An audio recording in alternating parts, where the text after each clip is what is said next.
Welcome, everybody.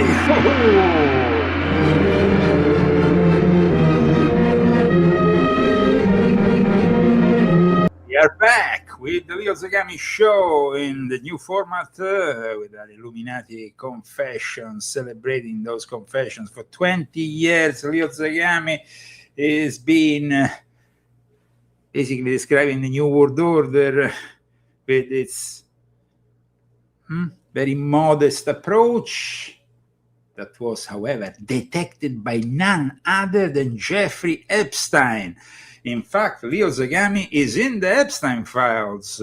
Already back in 2008, 2 years after I started my confessions, there was a guy who signed himself as Matt CC, probably the creator of The Simpsons, who wrote to Jeffrey Epstein advising him to check out my work.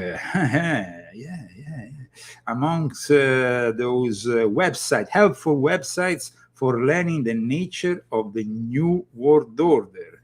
You don't believe me? This is it.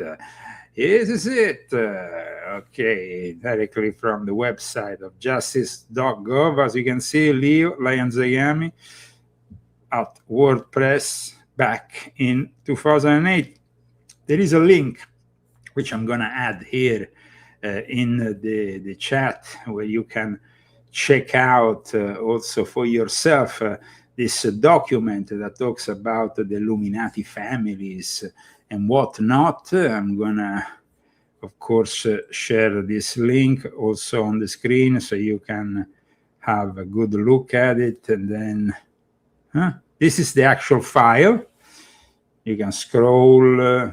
Talks about the Rockefeller family, the Rothschilds, the Illuminati, and as you can see here, you have the Illuminati, the CIA, Scientology, chemtrails, all kinds of things, including Leo Zagami. And the link, here is the link. So let me show you actually the article which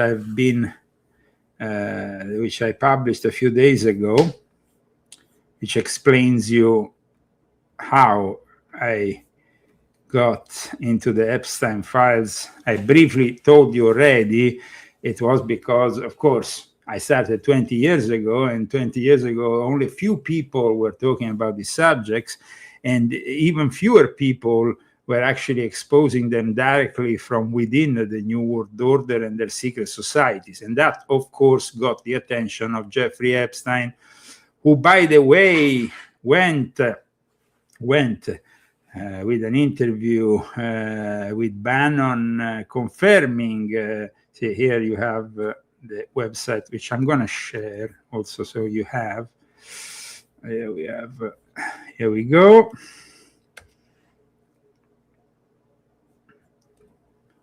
This is the website, the EFTA 01082667 is the code and the number which defines the file of because it's a Jeff Epstein's library is so vast with millions of files.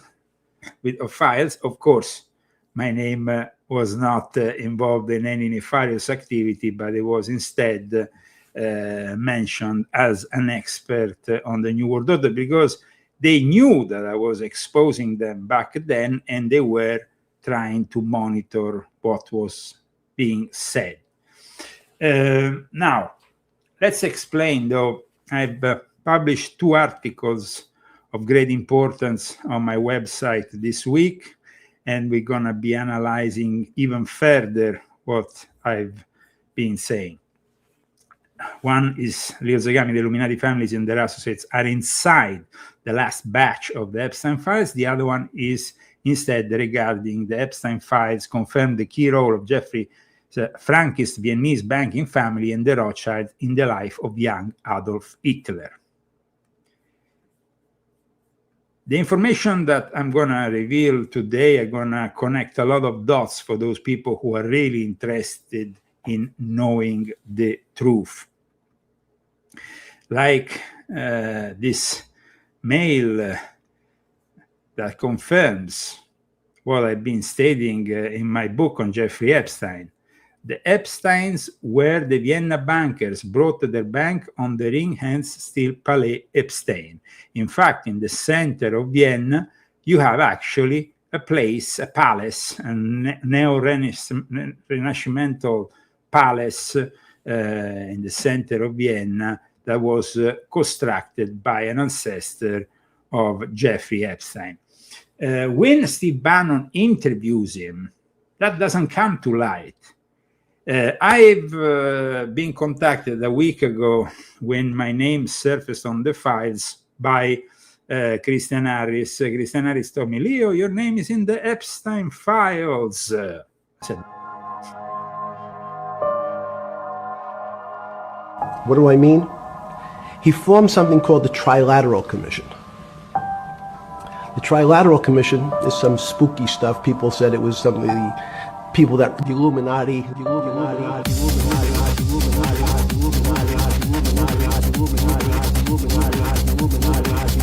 Illuminati. Yes, he talks about the Trilateral Commission. He talks about the Illuminati. But Steve Bannon, in his interview, never talks about the real origins of Jeffrey Epstein, describing him as a guy, you know, the son of a modest figure living in Brooklyn, somebody who, a schmuck, he described him, how a guy like you has managed to get into these kind of circles, and also the mentorship of David Rockefeller. Now, to understand the mentorship of David Rockefeller, you should go back to the episode I dedicated to the Federal Reserve, because it explains how the Rockefeller family, which was of course involved with the Schiff, the Warburgs, and JP Morgan in creating that Federal Reserve that changed forever the history of the United States of America. So Rockefeller has a direct link, but today I'm going to show you even more. Yes, guys, today I'm going to show you even more. So thanks to our sponsors, we can do this, because thanks to the sponsors and thanks to the people who donate. Let me share here on the screen the GoFundMe, which is one of the ways you can donate. There is also a Cash App handle you can find at leozagami.com. And thanks to our sponsors today, our sponsors are, let me thank our sponsors in the meantime. Okay, our sponsors are for today, Margot Zadaminta, Daniel Estes. Only 2 sponsors today, but we have, fortunately, had people purchasing this book. Finally, people start to realize that The Rise and Fall of a Frankist Monster is an essential reading, because it's the only book that talks about Jeffrey Epstein links with the Sabbatean Frankists, which today you will discover are absolutely essential. So let me put the GoFundMe here, and let's start with the first few minutes of the interview that Jeffrey Epstein gave to Bannon, which is also part of the last batch of the Epstein files. Before we get into the deep stuff, let's give some basics, or some things I want to inquire from the others. Walk me through the Santa Fe Institute. What was it about the time of the math? And this was in the late 90s. So they're not going to hear me on this part, right? We're going to do it both ways? It will not be on the video, but we do have you recorded. Fine. Remember, when you're answering on these questions, I'm not in the shot, and they're never going to hear my voice. So a little bit you got to repeat in your answer, you got to repeat what my question was. Oh, a little bit. Okay. Santa Fe Institute. Why, when you're at the top of your game on Wall Street, do you decide to finance, which was at the time, or endow, or become the donor or sponsor, however you want to say it, for what was considered the most cutting edge group of mathematicians in the world? Action. So Santa Fe Institute in the late 80s, early 90s, I was interested, I was on the board of Rockefeller. So that starts Rockefeller. I'm the board Rockefeller. Santa Fe Institute, I talked about it also in my book, the connection of Jeffrey Epstein with the Santa Fe Institute. If you want to know more about it, there is some great insights in my book. But here, there is also Jeffrey Epstein confirming his connection with David Rockefeller. David Rockefeller is very important in this story because David Rockefeller, of course, represents a very important family here in the United States of America. I've talked about the influence that the Rockefeller Foundation and the Rockefeller family had in the molding of the American dream, in crafting it and conducting after the Second World War in volume 8 of my Confessions. But let's move further with more of Epstein's revelations and also his non-revelations, because in that email to Ariane de Rothschild, and there is more than one email, he confirms the history of his family. He was fixated with the people's family background, their pedigree, if they were a member of the elite or not. And today I'm going to show you that this last batch of Epstein files actually confirm a lot. Guys, 100% of what I wrote here, and they give us even a further insight in what is happening now and why they are covering up this whole story. If you think about it, at the moment we have Mandelson also investigated in Great Britain. Do people really know who Mandelson is? Do you know that this guy is actually a key from a very important Jewish family? Well, wait, because we're going to be talking about that in a second. It's a university formed by John D. Rockefeller to sort of give back to the community. It's east side of Manhattan, except it was old. It was sort of old-fashioned. They were talking about medicine, and medicine by itself was again subject to the ideas of science. They were trying to use science to find cures for disease. And I said, no, we need to do something different. We need to start interdisciplinary work. In most... How did a schmuck like you get on the board of Rockefeller? What year was that? See, how does a schmuck like you get on the board of Rockefeller? And you will not hear the real answer from Jeffrey Epstein. The real answers on who is really Jeffrey Epstein are inside his emails instead to Ariane de Rothschild, to other members of the elite. He doesn't give, of course, this answer in front of the cameras for the whole world to know that he is the descendant of one of the most influential banking families, Jewish banking families in Europe. I don't remember, I think 89 and 91. So that's one of the most prestigious research places in the world, correct? Yes. Okay, how did a guy like you get on the board of a blue blood, internationally known, hard research, Nobel Prize winners all over the place? How do they pick a guy like you, a trader from, or basically some guy from Bear Stearns?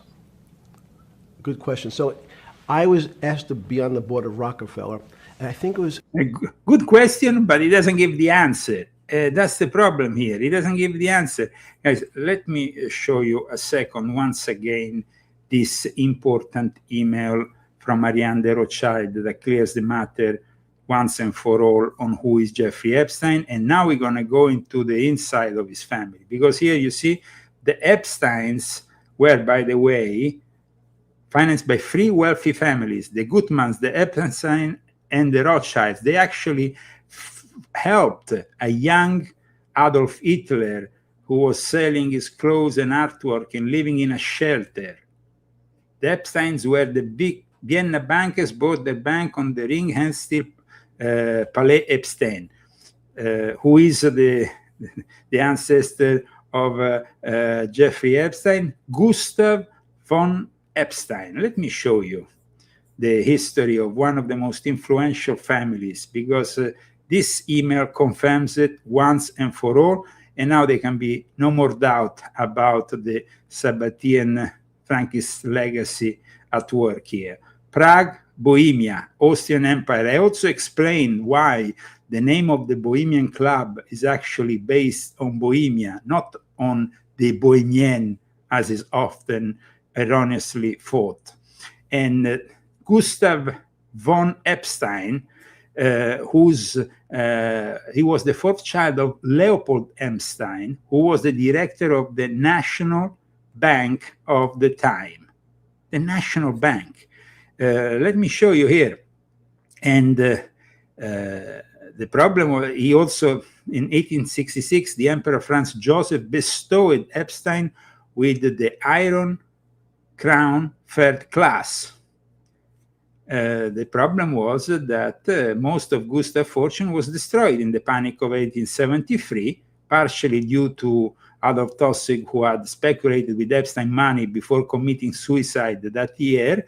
And so that was the moment in which then the Epstein family started to have financial problems and eventually moved to the United States.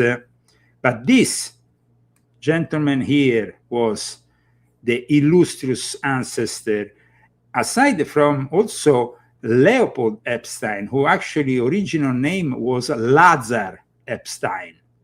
Let me show you a second here, because this is the real story, not the fake interviews made by that scammer of Steve Bannon. Fabric, wholesale, bank business, Leopold Epstein. Let me show you here. This is a document, actually. As you can see, L. Epstein, Vienna. It's an original document from 1858. Okay, so this is another ancestor of Jeffrey Epstein. It says, in the address book of the trading bodies and factories of the imperial and royal capital and residency of Vienna, then of several provincial cities for the year 1845, the following entry can be found. Mr. Epstein Lazar from Prague, under the company name recorded here and in Prague, L. Epstein.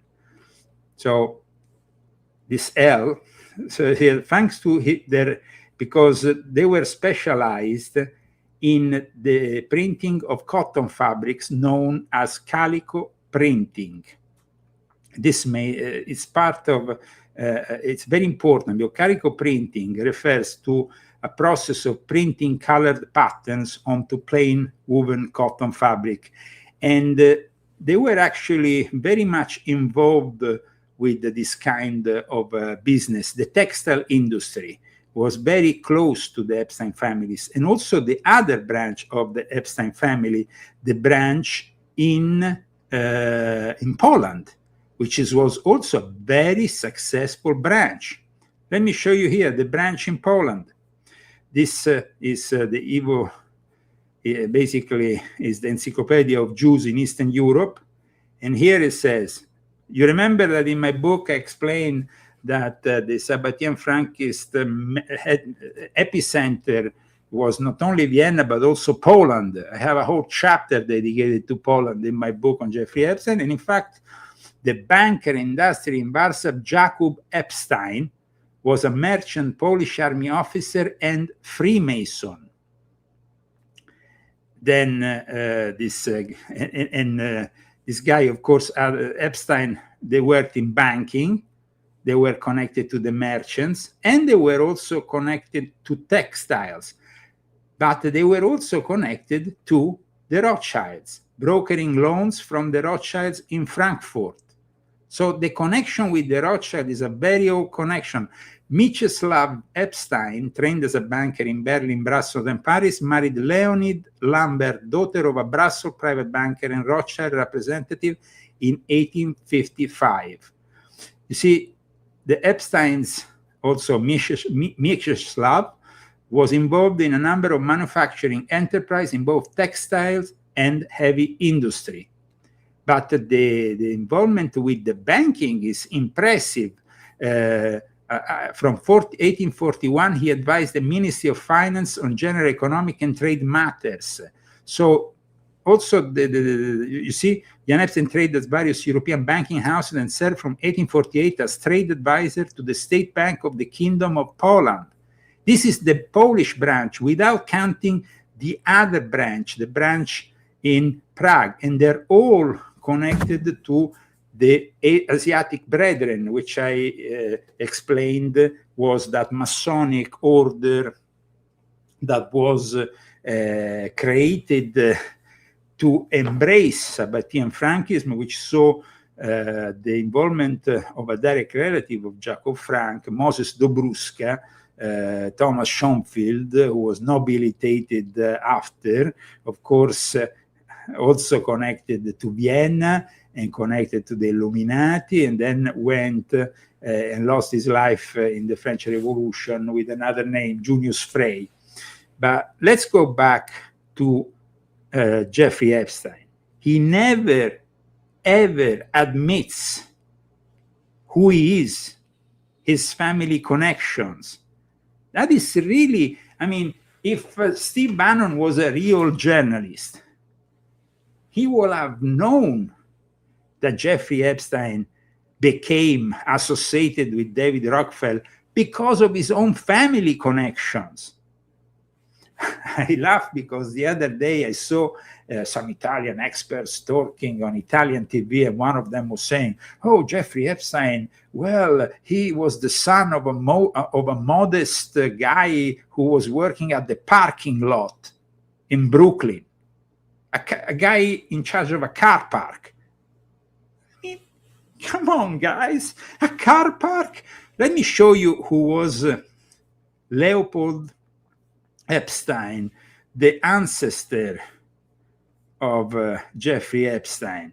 He was definitely not a modest guy. I mean, here we're talking about people who had, Leopold Epstein was appointed director of the National Bank, among other things. So there is a lot of disinformation, but I repeat, there is also some great information in those files that have been released that confirm the validity of my thesis in this book and the relevance of it. Because here we are talking about the Epstein family being one of the most influential family, together with the Rothschilds, directly connected with the Rothschilds.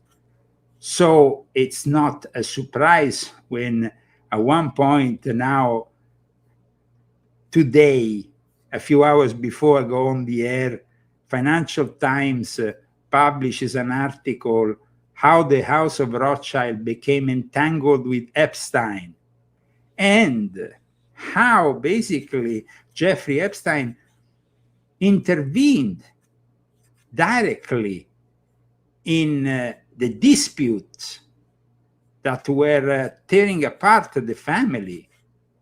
There was actually an intervention of Jeffrey Epstein that was rewarded with $25 million by Ariane de Rothschild and the Edmond de Rothschild private banking institution. You don't believe me? Well, this is an article that was published 2 days ago by The Telegraph. Here we go. Epstein helped. So people would say, but how can Epstein help the Rothschilds? I mean, who the hell would believe something like that? But that's the truth. That's the truth. You see, Ariane de Rothschild was married with Benjamin de Rothschild, who became, with Ariane de Rothschild, the guy who inherited one of the main two branches of the Rothschild today. There is the French and English branch that merged in 2003, that are the ones that, of course, are connected with the British royal family, that invest the money of the British nobility. But then we have also Edmond the Rothschild, the established company that came out of the French branch and established the Swiss branch. Now, at the moment, just to let you know the differences, these two branches are finally not disputing, they're not fighting against each other because of Jeffrey Epstein. But there was a war that in 2015, right when Ariane de Rothschild became the CEO, became a big problem. And only Jeffrey Epstein was able to sort out this problem. Okay, this guy you see here is David Rothschild. It's actually the guy in charge of the British-French branch. And at one point, he wanted to use the name Rothschild as an exclusivity. This became a big problem for Ariane de Rothschild and for the Edmond de Rothschild group, especially because Baron de Rothschild is married with Princess Olympia from the black nobility, Analdo Brandini. Yes, Analdo Brandini. And if you want to, the Aldo Brandini, you just put here Aldo Brandini. And this family, the Aldo Brandini, put it in English, so now the Aldo Brandini are resident in Rome with close ties to the Vatican. The house of Aldo Brandini is part of the black aristocracy. They also had a pope. Aldo Brandini family reached the height of its powers when Ippolito Aldo Brandini became Pope Clement VII. And they are, I repeat, the black nobility is not a conspiracy theory. It says here, the family name lives on, however, be a branch of the Borghese family, also connected to the Borghese family of the Brandini, Prince Paolo Borghese in the 17th century. This line is descendant from Don Camillo Borghese, Prince Aldo Brandini, a leading member of the black nobility. So this family was having a dispute on the use of the Rothschild name. At the same time that this whole thing was going on, the DOJ, the Department of Justice, was going after the Swiss firm Edmond de Rothschild because, as you know, 10, 11 years ago, there was a lot of talk about Americans and their Swiss bank accounts, so that they are forbidden from having bank accounts in Switzerland. There was the DOJ that wanted to fine the Edmond de Rothschild institution. And who intervened to actually get the fine to the minimum levels, paying a sum that sincerely seems ridiculous for people who owe billions? It was Jeffrey Epstein. Jeffrey Epstein intervened on behalf of the Edmond de Rothschild financial institution with the DOJ. Today we talk about the DOJ releasing files on Epstein.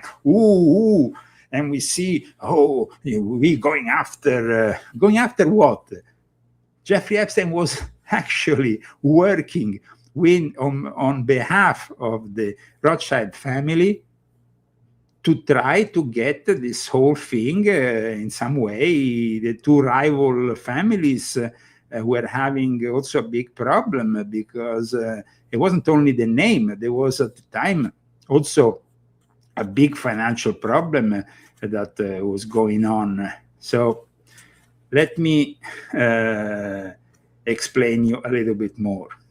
The Edmond de Rothschild group today represents a force in the economy of the world, managing approximately $204 billion US. The Rothschild and Co. company, the other company, the English-French Rothschild branch, manages over 100 billion. But of course, they have also a much older legacy. So the Edmond de Rothschild group manages more money than the Rothschild and Co., the Paris-based firm, the Edmond de Rothschild group, which is based in Switzerland. As of late 2024, Edmond de Rothschild reported 200 billion plus, approximately, in assets under management, whereas Rothschild & Co. is noting of having over 100 billion. Now, the Edmond de Rothschild group specializes almost exclusively in private banking and asset management. When instead you have, the Rothschild & Co. that is primarily known for financial advisory and investment banking, with a growing yet smaller private banking and asset management arm compared to its Swiss rival. However, we are talking here about the giants of the finance, and I wanted to explain a little bit more about this situation, because how did this schmuck from nowhere get 25 million from the Edmond de Rothschild company for his, because he fixed one of the biggest problems that this company was facing, the loss of the use of the name Rothschild. See, then in this document, dear Jeffrey, on behalf of Southern Trust Company Inc., Virgin Company Corporation, you, and on behalf of the Southern Trust Company, by the way, was used for all his pedophile activities, collaborating with Under Rothschild and blah, blah, blah. And here it says $25 million payment. It's black and white. I mean, there is no conspiracy theory. This is actually a payment that was made by the Rothschild group to Jeffrey Epstein. And the reason was that he intervened in this very big dispute. And on top of that, of course, he then helped Ariane de Rothschild, as well as the other branch of the Rothschild, multiplying by many, many billions their capital, thanks to their investment in Bitcoin. Jeffrey Epstein invested $3 million in Coinbase in 2014. Jeffrey Epstein invested $3 million in Coinbase. With the cost of the Bitcoin back then, he has probably by now will have made 1,000%. I mean, he will have made the amount of money that these people made, also thanks to Jeffrey Epstein, who was behind the growth of the Bitcoin phenomenon, by the way. So let me explain a little bit the situation. Here you have this war between the two Epstein factions, Rothschild factions, and we see very clearly that Jeffrey Epstein is siding with Ariane de Rothschild. Ariane de Rothschild, though, at the time, the guy who was also in charge of the company was the husband. The husband, Benjamin Rothschild, mysteriously dies in 2021. He dies at only 57 years, so he's very young. He dies apparently of a heart attack. This is very strange, guys, because then she will become again the CEO of the company. Soon after, she will own, of course, the entirety of the company after the death of the husband, but then she will become again the CEO, because she had become CEO in 2015, but then left to the husband this work, and then she went back into it. They were married for 27 years, and apparently they had a lot of problems in their marriage, problems that she used to talk about with Jeffrey Epstein. This guy dies at 57. The interesting thing is that here there is a family dispute which is still ongoing on the castle of the family, which contains the biggest art museum, private art museum in Europe, which I'm going to show you in a moment. Benjamin de Rothschild, the mother of Benjamin de Rothschild, was actually against Ariane de Rothschild and against Jeffrey Epstein. In fact, the mother of Benjamin de Rothschild was, from what is being said here in this article on this, both the mother and Benjamin were siding with the other faction of the Rothschild family. The Rothschild family dispute saw David the Rothschild against Ariane de Rothschild. That is, see, during a legal dispute with Baron David René James de Rothschild, her cousin, over the use of the dynastic name in the business.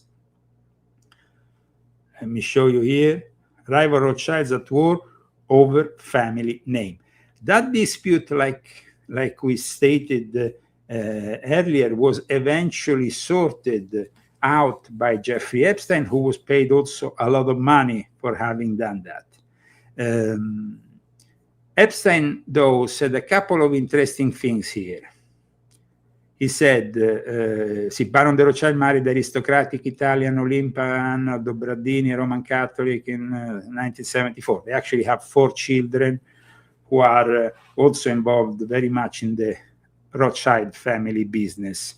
But the interesting thing here is Jeffrey says to Ariane de Rothschild, he is also finding out, and that is, of course, in this dispute, you have, Ariane de Rothschild talking with Epstein.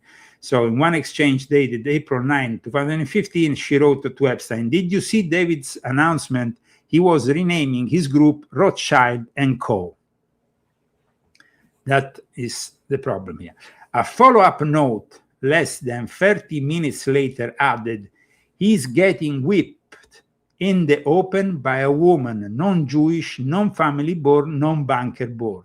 Now, that is not really a nice thing to say about the Aldobrandini princess.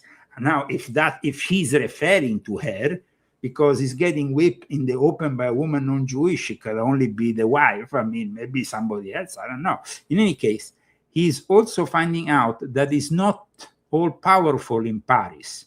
It makes it worse for him to refer to Nadine and Benjamin as they are both totally disrespected. This also is very interesting here, because we find that David Baron de Rothschild is actually somehow in course with Nadine and Benjamin. Nadine is the mother of Benjamin, and Benjamin is the husband of Ariane de Rothschild. So here is Jeffrey Epstein talking about the fact that the husband and the mother are on the side of the other faction of the Rothschild family. But the interesting thing about Nadine is still alive. And actually, at the moment, there is still a dispute between Nadine, even if the family name thing was sorted out. The dispute with Nadine is still ongoing. But the interesting thing also about Nadine de Rothschild is that Nadine de Rothschild was proposed after the husband died, Edmond de Rothschild, the founder of that branch. Nadine de Rothschild was proposed by none other than David Rockefeller. David Rockefeller wanted to marry Nadine de Rothschild. See, Nadine de Rothschild, this is Nadine de Rothschild, still alive. She was born in 1932. She was a former actress, and then she was the widow of banker Edmond de Rothschild. Now, when she became a widow, and you can see it here, following her husband's death, David Rockefeller proposed to her, but she refused. So imagine that. So David Rockefeller had hoped for the ultimate alliance with the Rothschild by marrying Nadine de Rothschild, who was becoming also a very important heiress in the meantime. So here you have it's an incredible story if you think about it. We have Jeffrey Epstein getting involved in all these family matters between the Rothschild, and Epstein here says to Baroness de Rothschild about her complaints, Ariane de Rothschild. Yes, predictable. He described your lawsuit, so he's talking about Baron de Rothschild, of course, because he's in contact with Baron de Rothschild. He said, describe your lawsuit as toothless and much more, not very nice. He's told others that Nadine and Benjamin are leaning towards him rather than you. Nadine removing money, etc. In fact, Nadine in 2014 removes the money from the family. So there is this whole thing, which here you can also see. Nadine de Rothschild, you go down, she was the owner, the principal owner of the Edmond, the husband was the principal owner, so she inherited, you know. In 2014, though, she held 17% of the holdings capital and 7% of the voting rights of Edmond de Rothschild Group. In disagreement with her daughter-in-law, Ariane de Rothschild, she transferred her share in the family fortune to the Swiss private bank, Pictet, in 2014-2019. In that period, it was really Jeffrey Epstein who was advising Ariane de Rothschild, who I don't know if she really knew how to do her job, because it seems in all these emails that she's extremely worried and that she really needs the expertise of Jeffrey Epstein. Apparently, Jeffrey Epstein contacts the Union de Banque Suisse to make a deal, and then later on also the private bank firm, which is a very influential one, Julius Baer, and that didn't work out, but they were trying various solutions here. Ariane de Rothschild was very worried because she had against her, she had arrived to almost take over the company from her husband. The husband probably wasn't very well. In any case, they were not really getting along that much, but the husband and the mother were on the side of the other Rothschilds who wanted to use the name Rothschild & Co. as an exclusivity. So it's a big mess, but Jeffrey Epstein is involved in this whole mess. And in this war that eventually, this dispute, Baron de Rothschild was at war with Baroness Rothschild after he renamed his French investment banking firm, previously Paris Orléans, to Rothschild & Co. and began presenting the company as the Rothschild Group in 2015. Baroness de Rothschild, who married the late Benjamin de Rothschild in 1999, expressed her frustration to the financier over the legal battle, writing to him in June 2017, "The vitriol is only additional fuel to my determination. I absolutely hate unfairness." Now, in this Sabbatean Frankish soap opera of sorts between all these members of various important families, at one point, Epstein responds, "My new mantra, I will not transmit any of Cousin's vitriol as it seems to upset you. No guilt." Now, once they sorted out the whole thing, where do you think these people will go and have a big party? You will expect, I don't know, some fancy place.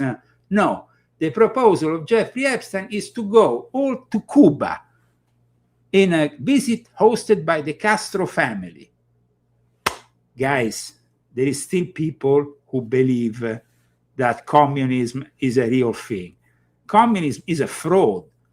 Here you have Jeffrey Epstein inviting Ariane de Rothschild to Cuba, saying there is an unreal beauty, bring your daughters along, and the Edmond de Rothschild Group, because of all this, had to admit the existence of a professional relationship, but also a more personal relationship amongst the two. Of course, Ariane de Rothschild, the official statement that was published by the French newspaper Le Monde says, Ariane de Rothschild had no knowledge of Mr. Epstein's personal behavior. Of course, just like that other pervert Princess Mette-Marit, who I know there in Norway. These people are all corrupt, all a bunch of depraved individuals, which I have exposed for 20 years. And in fact, guys, for that reason, even Jeffrey Epstein was advised to follow my website back in 2008. That's why I'm on the Epstein files. And I've been exposing this New World Order. I've been exposing this whole reality in 12 books. The last one was published last year, volume 12. From volume 1 to volume 12, an encyclopedia of all that is the New World Order and all the secret societies we commonly refer to as the Illuminati. These are very important books that you should all read. Remember, like I stated, they were actually writing to Jeffrey Epstein, telling him to go and check my website. I think that you should do the same. And you should maybe also purchase my book on Jeffrey Epstein to realize that what I wrote is unique. See, this is from the Jeffrey Epstein files, EFTA 0182673. And you have all the various bloodlines, including the Rothschild, the Rockefeller, and so on, the Illuminati families and their associates. The mail was written in September 2008. Today, there is a bunch of people that talk about these subjects. But back in those days, almost 20 years ago, there was only me and maybe another 3 or 4 people. It's important, guys, that you get your information from a reliable source. Remember that. And now let's go back into explaining what is happening here with the background that, of course, shows us that Jeffrey Epstein was heavily involved with the Rothschilds, because, as he said himself, his family, together with the Rothschild and the Gutmanns, were actually involved in helping a young Adolf Hitler. You can go and check this out in an article I published on leozagami.com. These are all Sabbatean Frankists. They're all Sabbatean Frankists. Think the only news outlet that mentioned the fact that Epstein said to Ariane de Rothschild that their families, Rothschild, Epstein, and the Gutmanns helped Hitler was RT. And then Ariane de Rothschild said, generosity goes unrewarded. But in reality, as you can check out yourself from my latest book, the Sabbatean Frankists wanted the Holocaust all along. And even Adolf Hitler was a product of a Sabbatean Frankist ritual. So here it's very important to realize that Peter Mandelson, for example, nowadays everybody is showing, and now there is an investigation, the police is going and investigating this guy, but nobody really knows who is Peter Mandelson. See? They think, Peter Mandelson is that English politician who was depicted here in a photo from the Epstein file wearing knickers, and he was nominated ambassador to the US by the present Prime Minister of the UK, who is in great trouble for that. Now I'm going to tell you who is Peter Mandelson to really make you understand how the Sabbatean Frankists operate, because otherwise you might still listen to the fairy tales of people on the mainstream news. Let me show you who is really Peter Mandelson, because Peter Mandelson, guys, is not just any guy. So let me show here. Okay.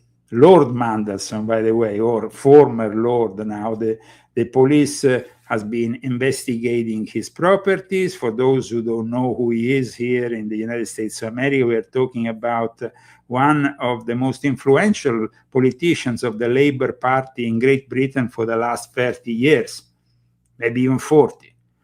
2 properties linked to Peter Mandelson in Wiltshire and North London have been searched following allegation of misconduct in public office, the Metropolitan Police said.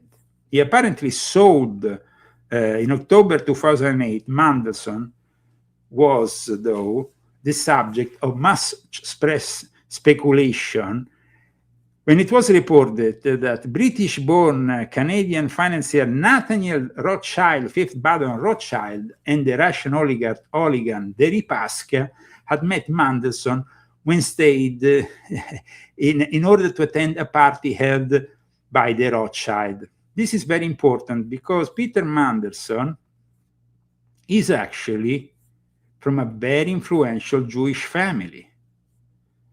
See, he was a member of parliament, secretary, minister without portfolio, British ambassador, nominated by the Prime Minister Keir Starmer, who might lose his job because of it. But people don't really, and then, of course, they talk about the scandal. But here we are talking about a guy who comes from a family who, you see, the younger son of George Norman Tony Mandelson, advertising manager of the Jewish Chronicle. Then, of course, you have the Polish Jewish extraction, once again, Sabbatean Frankist.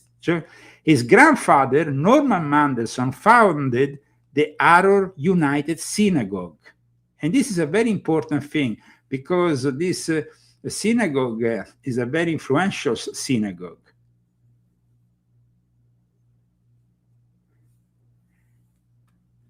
Very influential, and is connected to the Ashkenazis, of course. This is Sabbatean Frankist to the core. So it's not just Peter Mandelson, the guy, is an homosexual who was going to Epstein Island and now is being exposed in the Epstein files. No. This guy comes from a very important family of Sabbatean Frankists. So it's very important, connected to the Rothschild. It's not even a secret. I think I can find you here a direct indication of his link to the Rothschild family and to Robert Maxwell. He was also linked to Robert Maxwell, the father of Ghislaine Maxwell. It's like there was a lot of corruption always in Mandelson's life, and one of the scandals that surrounded in the past Mandelson involved even Robert Maxwell. Watch here. Maxwell. I would buy him a house. So not only the money he received from Jeffrey Epstein, who of course was working also with Mossad, but also the father of Ghislaine, Robert Maxwell, who was also working with Mossad. It's quite incredible that all these people are all connected and they are all part of the Sabbatean Frankist mafia, but nobody dares to say the name Sabbatean Frankist.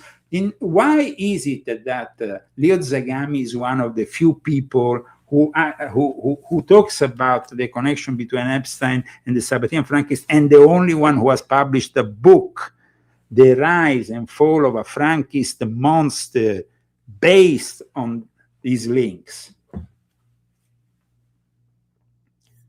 Now we have exposed these people. As of February 2026, former UK Cabinet Minister Ambassador Lord Peter Mandelson is under criminal investigation. We have the former Prince Andrew, who is hiding because they are trying to also have him to testimony. But I mean, of course, he's protected by his brother, the king. So they're going to try to... The thing is that they have betrayed their countries. things are actually happening abroad. There is investigations that are taking place. The Prince of Darkness is now a nickname that has been given to Mandelson. How comes there is no investigation on Les Wexner and on all the people who supported and aided Jeffrey Epstein here in the United States of America? Why? Why did, I mean, we have, imagine this, the DOJ asked for Jeffrey Epstein's help, and so they could, they could sort out this mess with the Edmond de Rothschild group. This is not, this is incredible. The Edmond de Rothschild group here is a financial institution born in 1953, so quite recently. Key people are Ariane de Rothschild, but when we go and see here the whole history of this company, we understand that the involvement of Jeffrey Epstein comes also in a moment in which, watch here, under the Swiss bank program, taxation in the United States, United States Department of Justice Tax Division, and in the end, they pay only, thanks to Jeffrey Epstein, $45.24 million penalty. 45 million penalty for a company that is dealing with billions of dollars is peanuts. Peanuts. But the agreement with the US Department of Justice regarding undeclared US accounts in Switzerland, imagine that, was facilitated by none other than Jeffrey Epstein. The Department of Justice is investigating Jeffrey Epstein. Ooh. Yes, a schmuck from Brooklyn. On the board of Rockefeller, there was a money manager who said, Rockefeller needs someone with financial expertise because the university is growing and there's lots of new things. You have to, again, we go back to the original discussion the last time. Up until the mid-'80s or sort of early mid-'70s, the most important thing was your name. If you were Rockefeller, you already were considered to be brilliant. If you were head of General Motors, it was your reputation. It was who you knew, who your family was, what was your character. In fact, he said it. It was who you knew, who your family was, your reputation, but nobody knows anything about the family of Jeffrey Epstein. Nobody wants to talk about the family of Jeffrey Epstein. We prefer to talk about other things. We don't want to confront the reality of the fact that Robert Maxwell thought he was the reincarnation of Jacob Frank, because in the tradition, in those mystic Jewish traditions, Rabbi Isaac Luria, the Arizal, strongly believed in reincarnation. Even the Chabad movement believes in reincarnation. The disciple of Rabbi Isaac Luria, the creator of Lurianic Kabbalah, Rabbi Ahim Vital, compiled these teachings in a book I suggest you read. It's called The Sharam Agilum, which is the gate of reincarnations. Because they believe in the immortality of the soul, in this constant reincarnating. So Jeffrey Epstein might already be here with us. They might have even detected where he is, like the lamas of Tibet, when they reincarnate. And suddenly here we have, when the Edmond de Rothschild group was in trouble, it was the end of 2015, after months of turmoil, this Swiss private bank owned by a branch of the Rothschild dynasty that was involved in this multi-million-dollar settlement then, thanks to Epstein with the US Department of Justice. Ooh, and behind the scenes, the group French chief, Ariane de Rothschild, had tasked Jeffrey Epstein and the lawyer he had introduced her to, Kathy Rumler, with the closing deal. So it was Jeffrey Epstein dealing with the Department of Justice. Wake up, America. This is a fraud. The whole system is a fraud, and those people in Washington should be all arrested. All of them. Congress, executive power, legislative power, judiciary, they are all corrupt. What is happening today and what is coming out today is showing us that these people are above the law. And Jeffrey Epstein was one of them until, like I explain in my book, he might have been regarded as maybe somebody too risky to keep alive. Or maybe they simply removed him. There's a lot of talk these days about Jeffrey Epstein maybe still being alive. That's completely possible.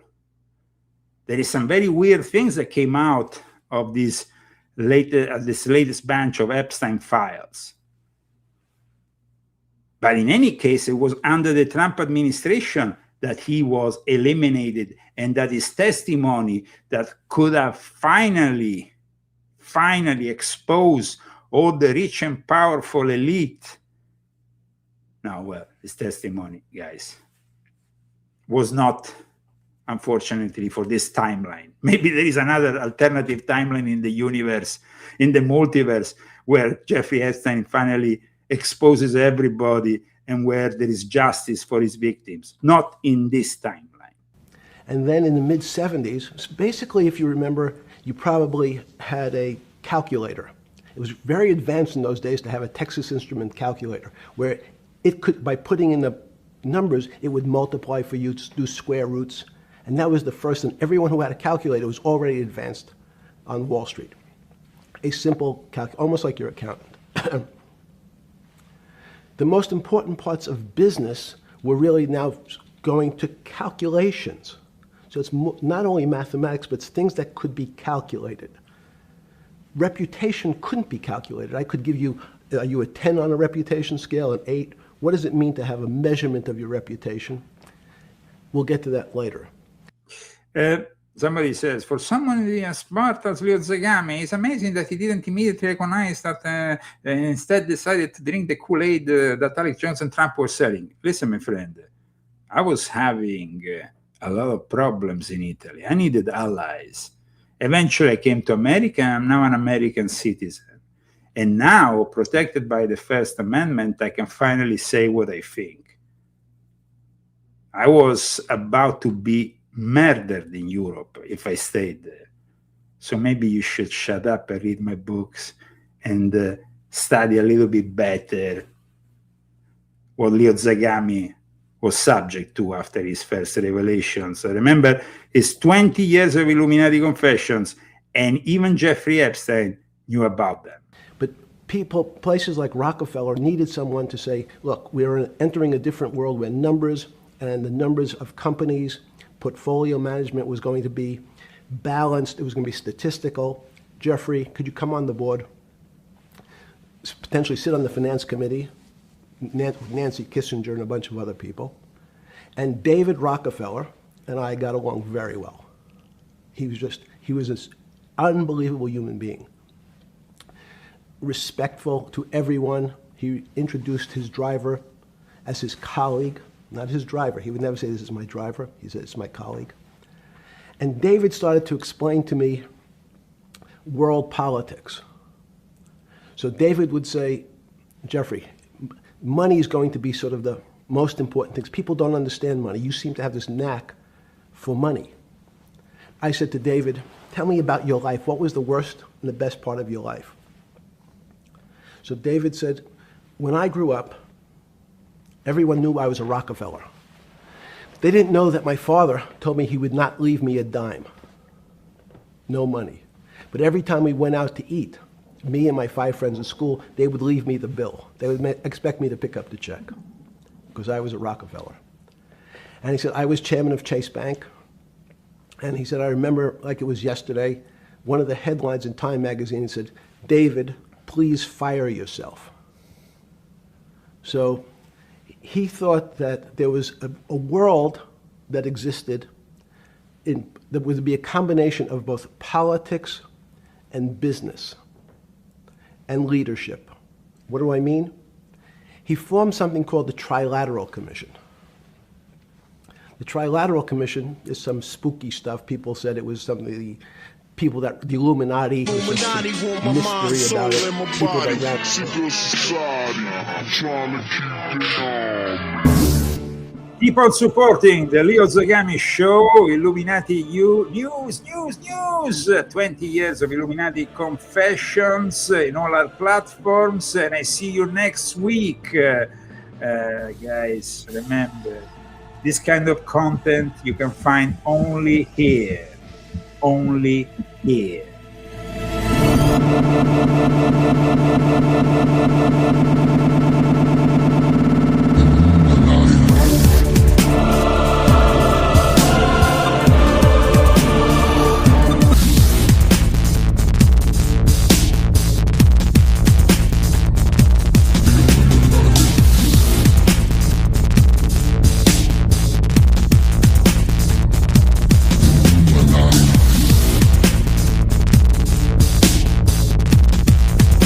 Didn't disappear because he cleared the video.